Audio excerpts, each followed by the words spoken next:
ke threads-nya karena ini kan cuma terinspirasi, jadi kita jangan sampai merubah apapun yang ada di screen. Cuman dipastikan beberapa cerita ikonik yang ada di thread-nya akan keluar di muncul. filmnya. Kita tuh sebenarnya udah kenal dari 2017. Waktu itu Yayas juga masih kecil.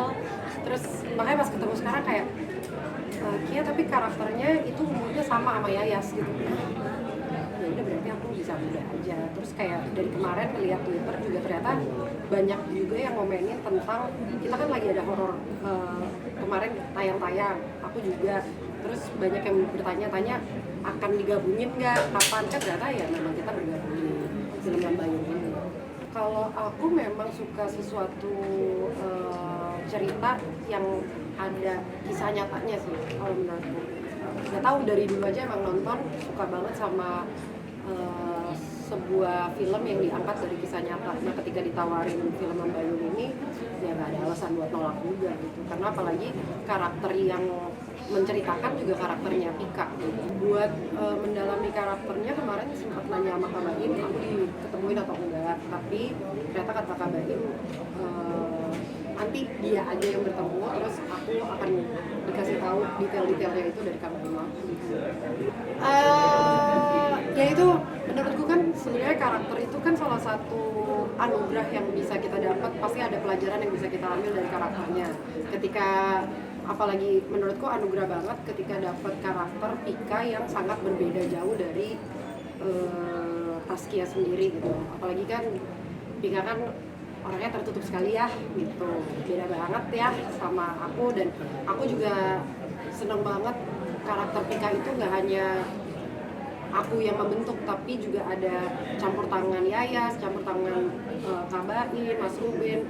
Jadi semoga nanti menjadi Pika yang utuh. Semua karakter menurutku jangan dibikin jadi beban sih, udah kita jalanin aja. Semakin kita pikirin, semakin kita jadiin beban, itu nanti takutnya nggak datang dari hati. Sedangkan alhamdulillah juga aku dapat partner main yang jadi teman dekat itu Yayas.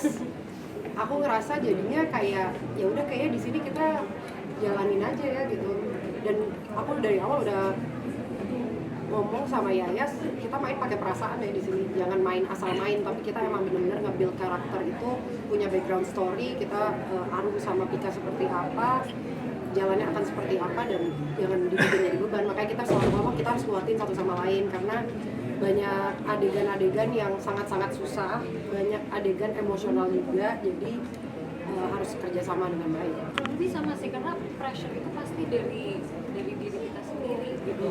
Makanya senang banget pada saat proses reading ketemu sama tim yang semuanya saling bantu, nggak hanya egois terhadap karakter mereka, tapi kita saling membantu dan saling kayak pikiran kita dijadiin satu gitu visi misinya. Karena apalagi kalau kita baca cerita, pikiran orang kan beda-beda pasti kan. Itu juga mungkin kalau kita jadiin beban karakter kita harus sesuai sama semua orang, akan susah, karena gambaran orang terhadap sebuah cerita kan pasti karakternya harusnya kayak gini, tidak semuanya pemikirannya sama gitu. Jadi kita mencoba menjadi yang Pika dan Arumi yang terbaik aja nanti di filmnya. Ternyata sebenarnya aku dan Dava masih ada saudara jauh, jadi pada saat kayak ditawarin dan Dava yang main, kok ternyata ini reuni keluarga jauh dan main di sini. Senang sih.